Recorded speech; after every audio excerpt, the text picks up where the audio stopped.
اللهم إني أسألك بأني أشهد أنك أنت الله. Bismillahirrahmanirrahim. Assalamualaikum warahmatullahi wabarakatuh. Hai saudaraku seiman, dimanapun kalian berada, semoga kalian semua dalam lindungan Allah Subhanahu wa Ta'ala dan selalu mendapatkan rahmatnya, karena dialah Sang Maha Zat, Maha Besar, lagi Maha Perkasa. Amin ya Rabbal Alamin. Kali ini saya ingin berkisah tentang pahlawan Islam yang harus kita contohi dari segi keberaniannya, akhlaknya, budi pekertinya, maupun ibadahnya kepada Allah Subhanahu wa Ta'ala. Sahabat-sahabat Nabi ini rela mati untuk membela agama Allah dan Rasul-Nya, serta tidak ada rasa takut sedikit pun jika sudah berhadapan dengan musuhnya di medan peperangan, karena semua sahabat Nabi menginginkan mati syahid. 4 sosok pahlawan Islam yang menginspirasi karena keberaniannya di dalam perang. Dalam sejarah perkembangannya, Islam memiliki pahlawan-pahlawan yang sangat luar biasa. Selain Nabi Muhammad Sallallahu Alaihi Wasallam sebagai utusan dan pembawa wahyu Allah Subhanahu wa Ta'ala, ada juga pahlawan-pahlawan Islam yang ikut menyebarkan dakwah Islam ke seluruh penjuru dunia. Para pahlawan Islam ini juga dikenal sebagai sosok pemimpin yang adil dan bijak. Mereka dikenal bukan hanya sebagai sosok pemberani, tetapi juga seseorang yang soleh dan kualitas ibadahnya sangat terjaga. Kepribadian dan kualitas ibadah mereka yang baik karena mengikuti jejak Rasulullah Sallallahu Alaihi Wasallam. Kepribadian para tokoh pahlawan Islam ini patut juga kita jadikan contoh dalam kehidupan sehari-hari, terutama dalam urusan cara mereka beribadah hingga bagaimana sikap mereka bersosialisasi di kehidupan sehari-hari. Sosok pahlawan Islam yang patut kita teladani. Yang pertama, Khalid bin Walid. Nama yang satu ini sudah tidak asing lagi di telinga kaum muslimin dan sejarah Islam. Khalid bin Walid adalah salah satu pahlawan Islam dan jenderal perang yang hebat dan tak terkalahkan. Beliau dijuluki sebagai pedang Allah yang terhunus. Khalid bin Walid merupakan salah satu sahabat Rasulullah Sallallahu Alaihi Wasallam yang sangat ditakuti oleh musuh di medan peperangan. Bahkan sebelum memeluk Islam dan membela Islam, Khalid bin Walid merupakan seorang jenderal medan perang bagi pihak kaum kafir Quraisy. Banyak peperangan yang telah beliau pimpin di masa dakwah Rasulullah Sallallahu Alaihi Wasallam, seperti penaklukan tanah Arab. Khalid bin Walid berhasil meraih kemenangan dalam perang, salah satunya perang Yarmuk. Salah satu kepribadiannya yang perlu dicontoh adalah jiwa lapang dada dan bersahaja yang ada di dalam diri Khalid bin Walid. Hal ini ditunjukkan Khalid bin Walid di saat masa Khalifah Umar bin Khattab. Pada saat itu, Khalifah Umar mengganti jabatan Khalid bin Walid dengan orang lain. Tetapi Khalid bin Walid menerimanya, meskipun pada saat itu tidak ada kesalahan sama sekali yang dibuatnya. Beliau selalu menuntaskan pekerjaannya dengan sempurna. Setelah sukses, kepemimpinan pun ia serahkan kepada penggantinya, Abu Ubaidah bin Jarrah. Khalid bin Walid tidak mempunyai obsesi dengan ketokohannya, dan dia tidak menjadikan popularitas sebagai tujuan.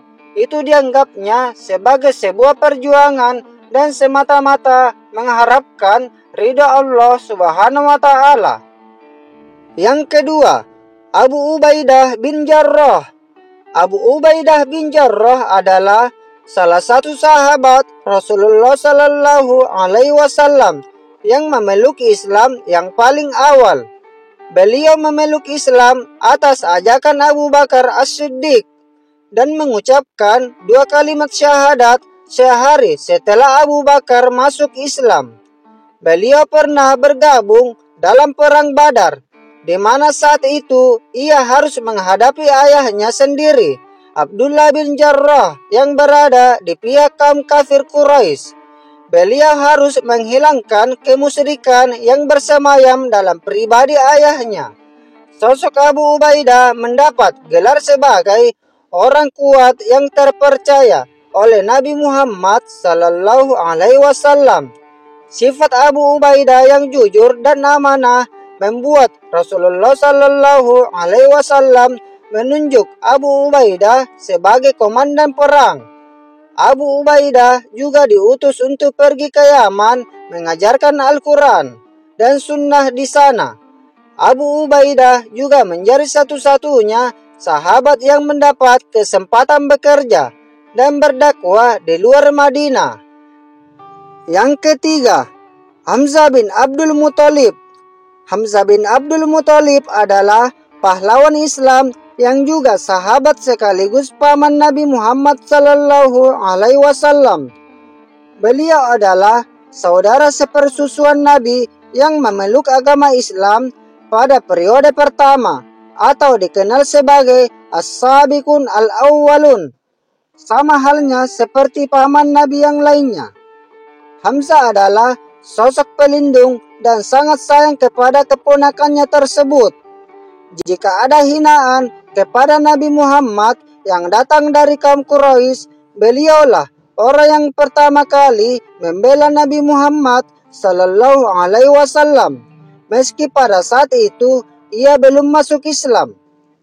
Setelah masuk Islam, Hamzah bertindak sebagai pelindung Nabi Muhammad Sallallahu Alaihi Wasallam dan melakukan dakwahnya secara terbuka. Selama mengikuti Nabi Muhammad Sallallahu Alaihi Wasallam berdakwah, Hamzah bersama dengan Ali bin Abi Thalib bersama-sama berusaha menjaga Nabi Muhammad dari gangguan kaum musyrikin. Hamzah terus mendampingi Nabi Muhammad, bahkan ikut hijrah ke Madinah. Hamzah bin Abdul Muthalib adalah sosoknya paling terdepan dalam membela Islam, terutama ketika kaum Quraisy gencar menghasut yang memicu peperangan. Pada saat akan berlangsung perang Badar, untuk pertama kalinya Nabi Muhammad Sallallahu Alaihi Wasallam mempercayai Hamzah sebagai penegak bendera Islam dan beliau dijuluki sebagai singa Allah. Namun dalam perang Uhud, Hamzah harus gugur syahid. Kematian Hamzah dalam perang Uhud diketahui Nabi Muhammad Sallallahu Alaihi Wasallam dan menjadi luka terdalam hingga menggemparkan seluruh kaum muslimin. Yang keempat, Usama bin Zaid. Usama bin Zaid adalah salah satu pahlawan Islam dan komandan perang di zaman Nabi Muhammad Sallallahu Alaihi Wasallam yang paling muda. Beliau diangkat menjadi komandan perang oleh Nabi Muhammad Sallallahu Alaihi Wasallam di saat usianya masih 18 tahun. Usama bin Zaid adalah salah seorang sahabat yang mendapat bimbingan langsung dari Nabi Muhammad, mendidiknya dan menumbuhkannya jiwa kepemimpinan padanya. Usama tumbuh sebagai pemuda yang paling cerdik dan pintar, berani luar biasa, bijaksana, pandai meletakkan sesuatu pada tempatnya, tahu menjaga kehormatan, senantiasa menjauhkan diri dari perbuatan tercela, pengasih dan sebaliknya dikasihi banyak orang, takwa, wara atau berhati-hati, dan mencintai Allah Subhanahu wa Ta'ala. Ada suatu kisah tentang beliau yang sempat ditolak oleh Nabi Muhammad Sallallahu Alaihi Wasallam untuk ikut sebagai pasukan dalam perang Uhud. Alasannya, pada saat itu usia Usama masih terlalu kecil mengikuti perang. Namun keberaniannya dan kecintaan terhadap Islam tak mematahkan semangatnya. Di perang berikutnya, yakni di perang Khandaq. Usama pun meminta izin kepada Nabi Muhammad Sallallahu Alaihi Wasallam untuk mengikuti perang tersebut, dan Nabi Muhammad Sallallahu Alaihi Wasallam pun mengizinkannya. Selain itu, Usama juga bertempur bersama Nabi Muhammad dalam perang Hunain.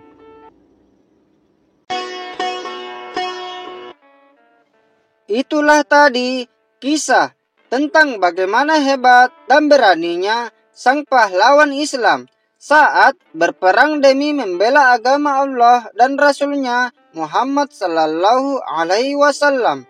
Tidak ada kata mundur dan pengecut kalau di dalam perang, karena lari dari peperangan termasuk juga sebagai induk dosa besar.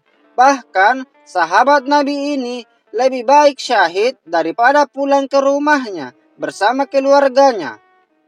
Semoga kisah ini bermanfaat dan dapat dijadikan pelajaran. Kurang lebihnya mohon dimaafkan. Yang benar semua datangnya dari Allah Subhanahu wa Ta'ala yang Maha Benar. Dan jika ada yang salah atau melenceng, semuanya datang dari saya pribadi tentunya. Sampai ketemu lagi di kisah-kisah selanjutnya di channel Zira Islamiyah. Assalamualaikum warahmatullahi wabarakatuh.